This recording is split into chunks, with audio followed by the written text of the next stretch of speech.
Informasi yang bisa kita dapatkan mengenai BSU, PTK, Kemendikbud yang tentunya kita harapkan dapat berjalan dengan lancar dan harapan dan rencananya juga bisa berjalan dengan baik.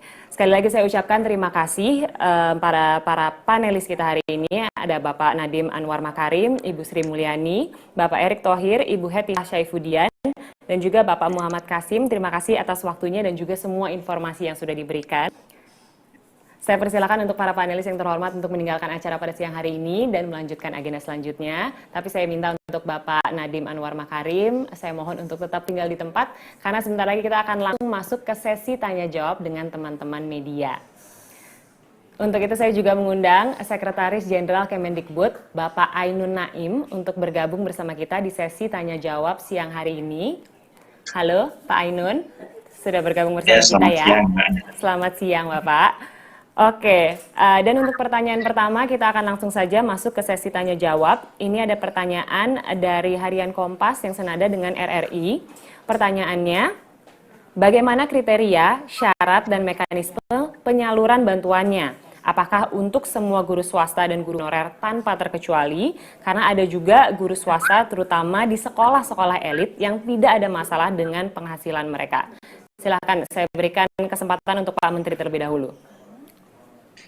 Terima kasih. Seperti yang saya sebut tadi, kriterianya itu sangat jelas bahwa dia itu guru non-PNS yang punya penghasilan di bawah 5 juta rupiah. Berarti pertanyaan ini mengenai bagaimana sekolah-sekolah elit yang gurunya dibayar besar. Kalau mereka dibayar di atas 5 juta, mereka tidak boleh menerima bantuan upah ini. Dan semua guru swasta dan guru honorer non PNS yang di bawah 5 juta itu bisa menerima. Jadi untukkan ini bukan hanya guru honorer di sekolah negeri.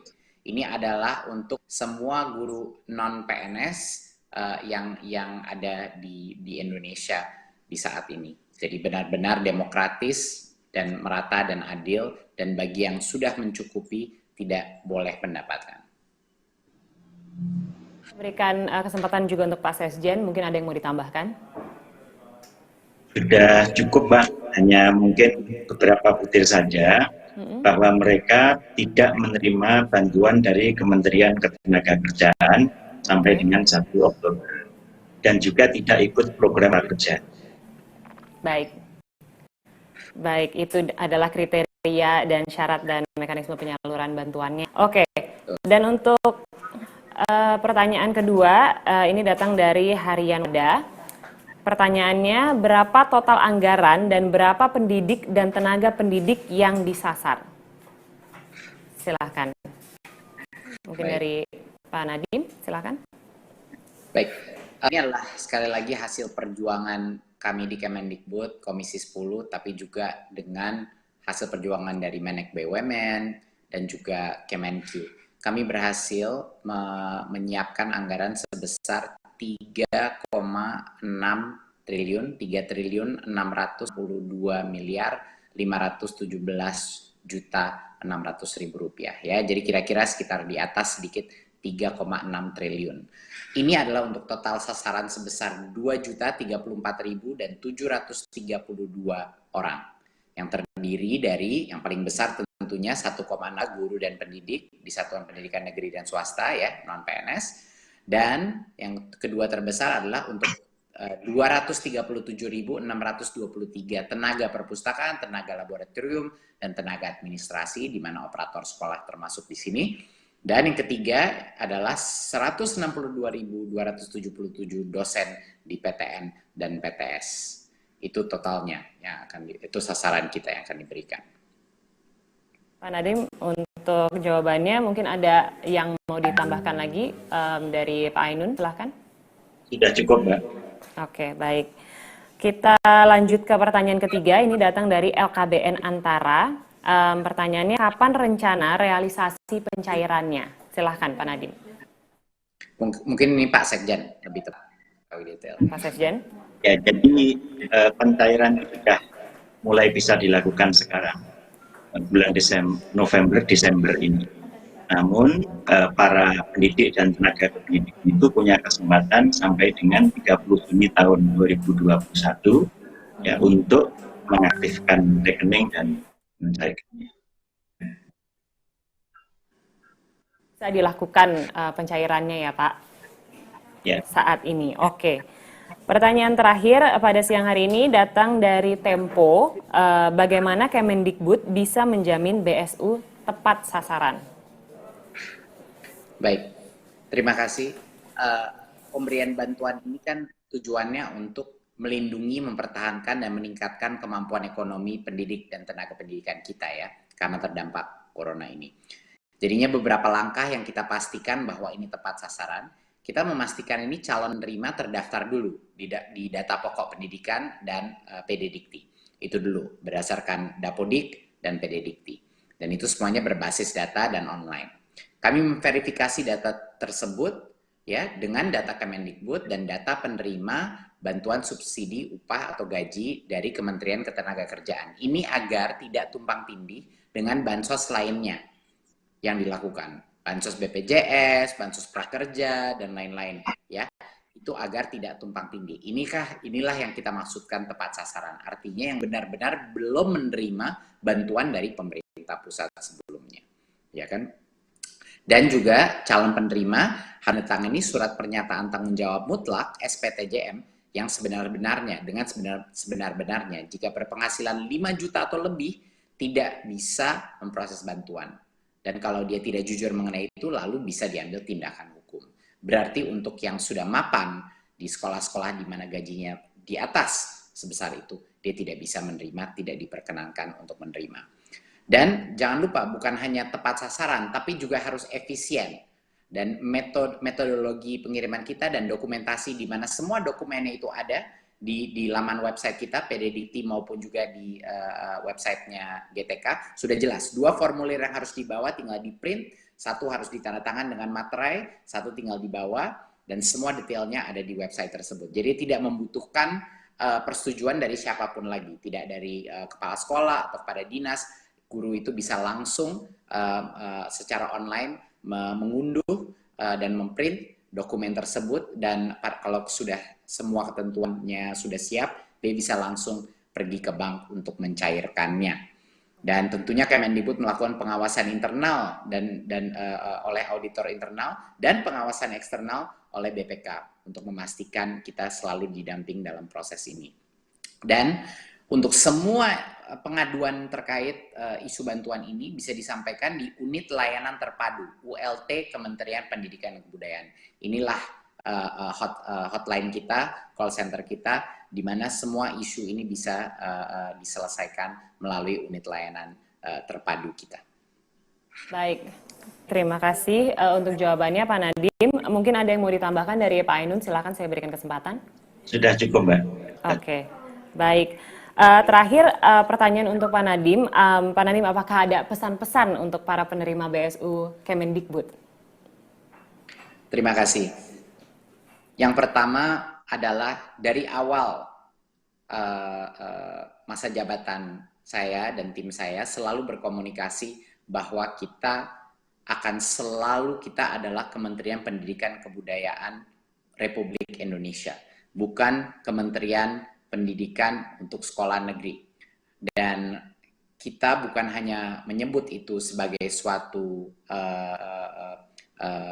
filsafat saja, tapi kami terapkan dalam berbagai macam kebijakan kita yang berpihak kepada guru-guru swasta dan guru-guru non-PNS honorer yang ada di sekolah-sekolah kita. Yang pertama kita lakukan dari awal masa krisis ini adalah kita langsung melakukan proses pentransferan dana BOS langsung ke rekening sekolah, agar banyak sekali sekolah-sekolah kita menerima uangnya tepat waktu. Yang kedua kita lakukan, kita merelaksasi dana BOS, dan bagi para guru honorer yang tadinya disekat hanya boleh minoritas berapa persen yang diberikan untuk bantuan guru honorer, untuk upah guru honorer, kami buka itu restriksi. Sekarang adalah diskresi kepala sekolah masing-masing di seluruh Indonesia bisa menentukan kalau ada guru honorer yang benar-benar upaya dan jasanya luar biasa, dia bisa diberikan bantuan dari dana BOS tanpa disekat-sekat, tanpa ada limitasi. asal pelaporannya transparan. Itu kedua hal yang kita lakukan untuk para guru honorer. Dan untuk sekolah-sekolah swasta dan guru honorer pun, di masa pandemi ini kita mengalihkan dana BOS afirmasi dan BOS kinerja untuk sekolah-sekolah swasta kita. Terutama untuk yang tadinya belum tidak boleh untuk sekolah swasta, kita ubah itu peraturan untuk BOS afirmasi dan BOS kinerja bisa untuk sekolah-sekolah swasta kita, untuk mendukung para guru-guru non-PNS kita. Dan tentunya hari ini dengan perjuangan berbagai macam kementerian, Kemendikbud dengan senang hati berhasil berjuang dan mendapatkan anggaran sebesar ini untuk membantu semua guru-guru non-PNS di Indonesia melalui masa kritis ini. Dan tentunya bukan saja itu saja, ditunggu di tahun 2021 kita akan menyediakan proses seleksi massal di mana semua guru honorer akan punya kesempatan untuk menunjukkan kelayakannya melalui suatu tes online. Apakah mereka bisa menjadi guru P3K dengan tingkat kesejahteraan yang didukung oleh pemerintah pusat dari sisi anggarannya.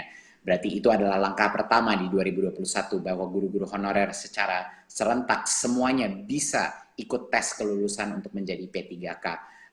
Berarti mereka mendapatkan kesempatan yang adil untuk bisa membuktikan kelayakan mereka menjadi ASN. Jadinya ini adalah langkah-langkah nyata yang telah kita lakukan untuk para guru-guru non-PNS kita dan akan kedepannya akan selalu menjadi suatu strategi kita untuk merangkul para guru-guru honorer dan untuk memberikan kesempatan yang adil untuk mereka juga bisa berpartisipasi dan meningkatkan kesejahteraannya. Terima kasih. Wassalamualaikum warahmatullahi wabarakatuh. Waalaikumsalam, terima kasih banyak Pak Nadiem untuk penjelasannya dan juga saya ucapkan terima kasih untuk Bapak Ainun Naim untuk penjelasan dan kesempatan yang diberikan pada hari ini. Kami persilahkan Pak Nadiem Anwar Makarim dan juga Pak Ainun Naim untuk meninggalkan acara dan melanjutkan agenda selanjutnya. Terima kasih Bapak. Terima kasih. Terima kasih. Terima kasih. Baiklah, dengan berakhirnya sesi tanya jawab, berakhir pula acara kita pada siang hari ini. Kami juga mengucapkan terima kasih kepada Menteri Keuangan Ibu Sri Mulyani Indrawati, kepada Menteri Badan Usaha Milik Negara sekaligus Ketua Pelaksana KPCPEN Bapak Erick Thohir, Wakil Ketua Komisi 10 DPR RI Ibu Hetifah Syaifudian, kepada Ketua Komisi 10 DPR RI Bapak Syaiful Huda, kepada Direktur Hubungan Kelembagaan dan BUMN Bank BRI Bapak Agus Nursanto, Direktur Kelembagaan Bank BNI Bapak Sis Apik Wijayanto, Direktur Hubungan dan Kelembagaan Bank Mandiri Bapak Rohan Hafaz, Direktur Distribution and Retail Bank BTN Bapak Jasmine, Dirjen Guru dan Tenaga Kependidikan Bapak Iwan Syahril, Dirjen Pendidikan Tinggi Bapak Nizam, Dirjen PAUD Dikdasden Bapak Jumeri, Dirjen Pendidikan Vokasi Bapak Wikan Sakarinto, dan Kepala Pusat Layanan Pembiayaan Pendidikan Bapak Abdul Kahar, dan para pejabat di lingkungan Kemendikbud, para kepala dinas pendidikan, para perwakilan asosiasi guru dan asosiasi pendidikan tinggi, Bapak Muhammad Kasim, rekan-rekan media, dan para hadirin yang pastinya sudah hadir pada siang hari ini. Semoga seluruh informasi yang kita terima hari ini bisa membangkitkan semangat kita untuk selalu bersama-sama mendukung satu sama lain, khususnya kepada para pendidik dan juga tenaga pendidik di Indonesia, karena merekalah yang menjadi ujung tombak dari majunya pendidikan di Indonesia. Akhir kata, saya Syahnas Suartono, pamit undur diri. Terima kasih. Wassalamualaikum warahmatullahi wabarakatuh.